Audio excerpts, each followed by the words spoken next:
Here's fact number 6 about the Sabbath.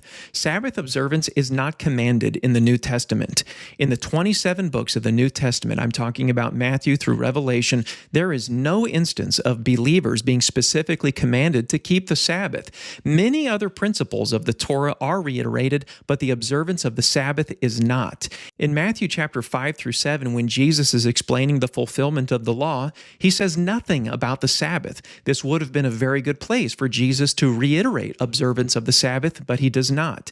In Acts chapter 15, when the church was debating about Gentiles following the Torah, they say nothing about the Sabbath. They clarify that Gentiles should abstain from foods offered to idols and from blood and sexual immorality, but they say nothing about Gentile converts keeping the Sabbath. If they needed to keep the Sabbath, this would have been a very good place to clarify that, but they don't. Gentile converts to the faith were not commanded to keep the Sabbath, and so most of them did not. In the New Testament era, there isn't a single example of believers assembling with each other on the Sabbath for the purpose of keeping the Sabbath.